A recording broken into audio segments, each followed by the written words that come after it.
Have you ever asked, what do I do after I finish my climate risk assessment?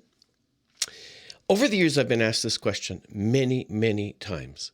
So often, in fact, that I feel that it's important for me to share my observations and suggest some ways to avoid this common pitfall.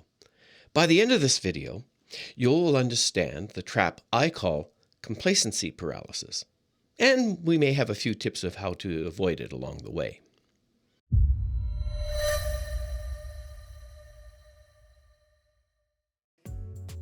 Often, organizations conduct a climate risk assessment only to check off a box in a funding application or meet some other obligation. It could be as simple as addressing a question from a city councillor and trying to get it done as quickly as possible so we can get on with real work. Climate resilience is not seen as core business. Once an assessment is complete, it can be really tempting to simply file the report away. I've seen this often enough to conclude that it's a real problem. I call it complacency paralysis.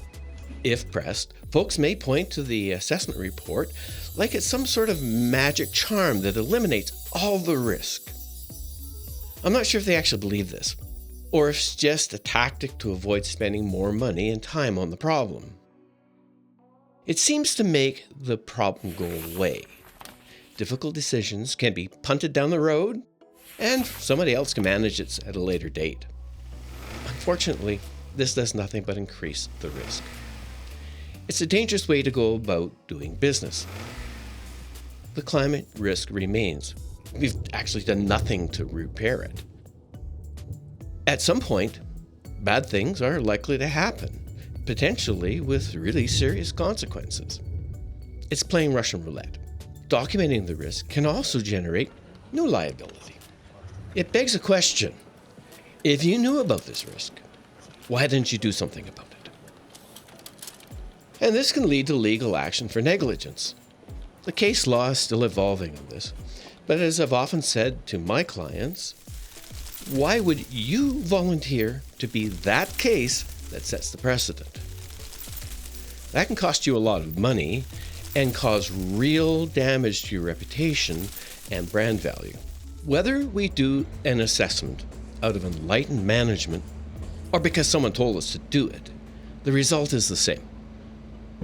The assessment creates an obligation to do more work.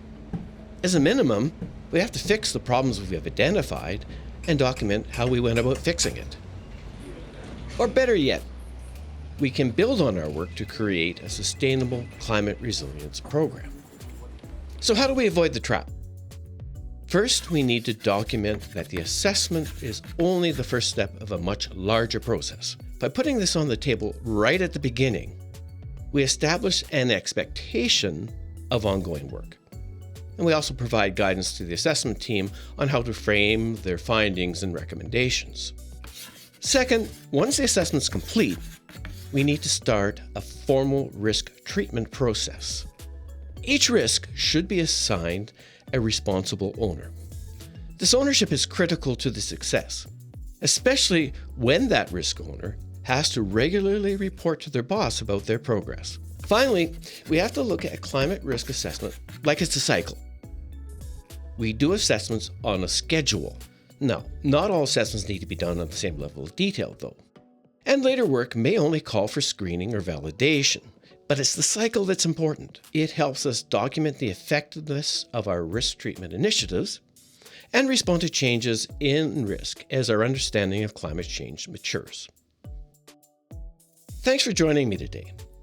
If you would like to learn more about climate resilience, you can check out some of our other videos that I've linked above.